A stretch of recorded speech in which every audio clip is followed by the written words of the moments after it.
Un placer, como siempre, recibirlo en nuestro departamento.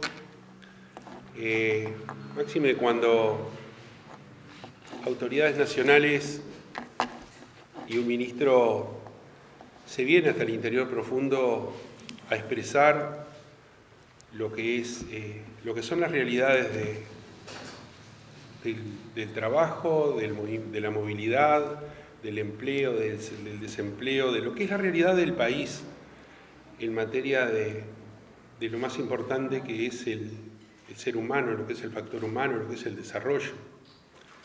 Entonces, ministro Mieres, quiero agradecerle profundamente a usted y al equipo que le acompaña, porque este tipo de actitudes hay que saberlas valorar en el justo término, porque quienes siempre estamos hablando de descentralización y siempre estamos pidiendo que también el interior profundo tenga de primera mano todos los datos, la realidad económica, la realidad social, la realidad laboral, que venga el ministro expresamente a brindarnos la información que a nosotros como gobernantes departamentales nos es sumamente importante, necesaria, no solamente importante, necesaria, para saber en la situación en que está el departamento y ver cómo en definitiva encaramos los problemas de la sociedad.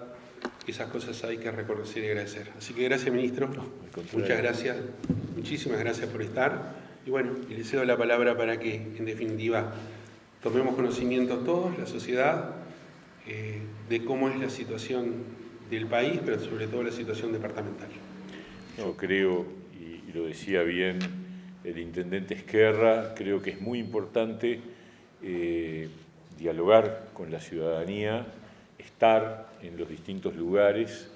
En su momento, cuando teníamos la problemática de la pandemia y había ciertamente una situación muy adversa, vinimos para ayudar a generar los espacios de lo que significaba conjugar esfuerzos a nivel del Comité Departamental de Empleo, con los distintos actores que operan en el nivel departamental, los actores locales.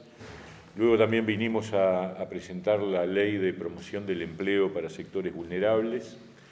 Y ahora, cuando han transcurrido ya casi más de 3 años y medio, casi 4 de gestión, nos parece importante rendir cuentas sobre cómo está la situación laboral en el país, de manera tal de poder generar un nivel de intercambio, de diálogo con los ciudadanos y, por supuesto, con los ciudadanos a través de los medios de comunicación. Así que les agradezco mucho que estén hoy acá compartiendo este espacio. Decirles entonces que nosotros apreciamos una recuperación muy importante del empleo. Uruguay hoy muestra indicadores, yo diría, positivos en materia de empleo comparados con los que teníamos al comienzo del periodo de gobierno.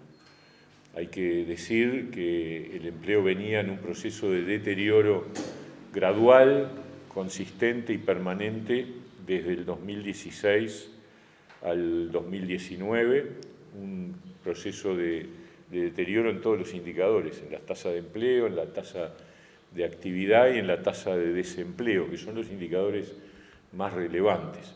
Luego vino la pandemia y tuvimos un incremento de la pérdida de puestos de trabajo. Los 50.000 puestos de trabajo que se habían perdido en los últimos 3 años previos a la pandemia, se agregaron 60.000 más en el año 2020. O sea que, acumulado entre el 17 y el 20, teníamos 110.000 puestos de trabajo menos a fines del 2020. Sin embargo, hoy, cuando estamos ya transitando el final del 2023, entre el año 21, 22 y lo que va del 23, podemos decir con mucha alegría que el Uruguay ha recuperado no solo los 110.000, sino que ha superado ese número y estamos arriba de 120.000 puestos de trabajo nuevos comparados con lo que era el final del 2020. O sea que en materia de tasa de empleo, y es bueno decir que el dato que salió anteayer del Instituto Nacional de Estadística del mes de octubre vuelve a señalar un pequeño crecimiento adicional de la tasa de empleo. Por otra parte, si tomamos en consideración la cantidad de personas activas, es decir, la cantidad de personas que están en el mercado de trabajo, que se ha incorporado al mercado de trabajo, para que se hagan una idea, el dato último es similar al del 2015, o sea, un momento en donde todavía no había empezado el proceso de deterioro que ocurrió del 2016 en adelante. O sea que ese es un dato muy relevante. Y la tasa de desempleo, que ha tenido un pequeño crecimiento en el año 2023, el promedio, el último dato, el de octubre, es 8,6, pero el dato promedio del 23 es 8,2. Sigue siendo un número inferior al del año 19, que fue 8,9%, e incluso si comparamos con febrero del 20, el último mes previo a la pandemia, que llegó a estar en 10,5%. O sea que en los tres indicadores principales se observa una mejora significativa, no solo con respecto al momento en que nos tocó iniciar este periodo de gobierno, sino incluso varios años hacia atrás en el tiempo. Y en materia de salarios, podemos decir también que esa caída del salario real que hubo que asumir y que incluso debo recordar que en julio del 20 firmamos de común acuerdo el movimiento sindical, las cámaras empresariales y el gobierno, de que si la economía caía iba a haber un impacto en el poder adquisitivo del salario. Efectivamente, así fue. La economía cayó 6% en el 2020 y por lo tanto hubo una caída del salario real.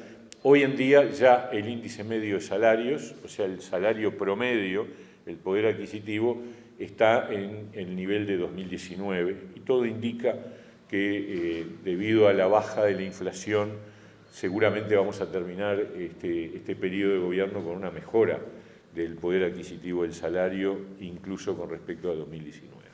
Estas son las líneas generales, yo no quiero hacer una larga exposición, para eso está después la segunda instancia, pero como introducción y decirle que estamos a las órdenes para todas las preguntas que ustedes quieran realizar, ¿no? Por supuesto, como siempre.